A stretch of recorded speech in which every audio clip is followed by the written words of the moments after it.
Okay, in this video clip, I want to go over a tactical reload and a speed reload. Okay, a tactical reload will be, you have your pistol out, say you've expended a few rounds, and you're at a lull or a safe place in your situation where you can replenish your magazine, or terminology, words are clumsy tools, especially for me.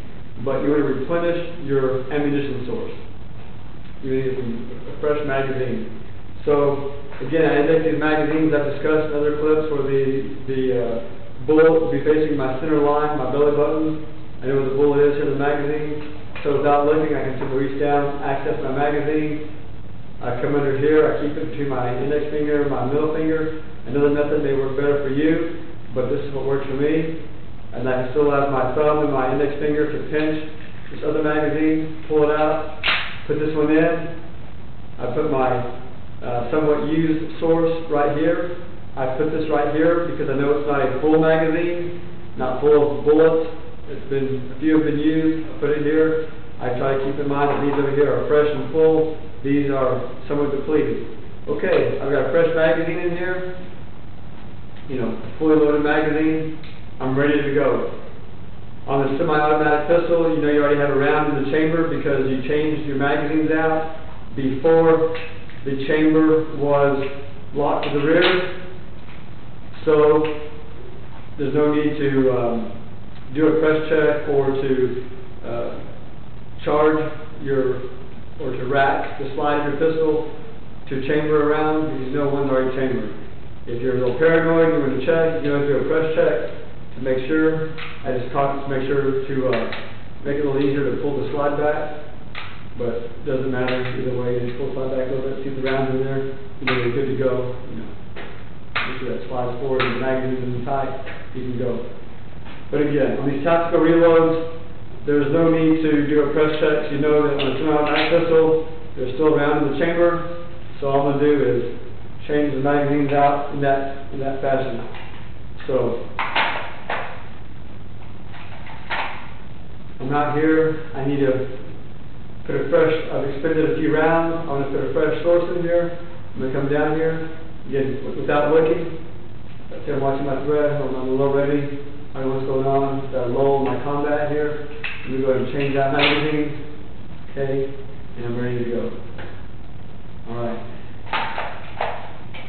Now, on the speed reload, that is going to be when you're firing your pistol here, okay, you're firing your pistol, and all of a sudden you run dry, your slide locks to the rear. You're out of ammunition. Okay, your slide locked to the rear, you access your source, and normally this is all you have to do to make that slide go forward. You have a round in the chamber.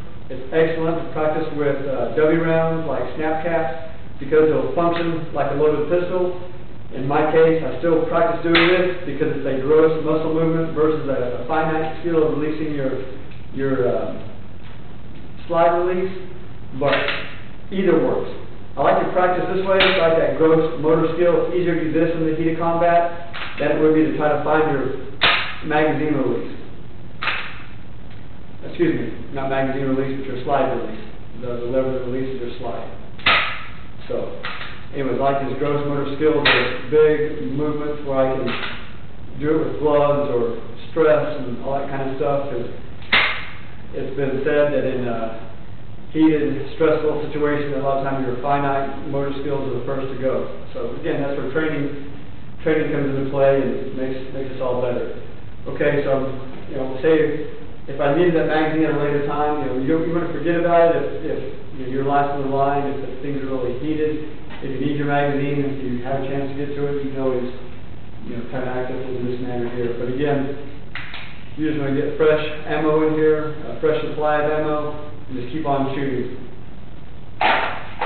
So when you've been here shooting for a while, and then your slide locks to the rear, okay, and you're good to go. All right, and again, another example of a speed reload. Before I drop this magazine, that tipped off an enemy that, oops, I'm unloaded, like you have it look like. boom, and then it'll shoot you because you're changing out your magazine. And not that they're not going to be able to tell anyway, but you don't want to give them any other indicators than they already have. They're absolutely, if it's not possible to avoid it, you can't avoid it, but you want to avoid what you can avoid, and as far as tipping somebody off.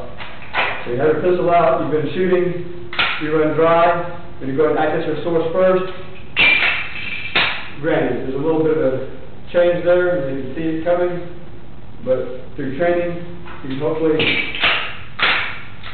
change it out pretty quick. So,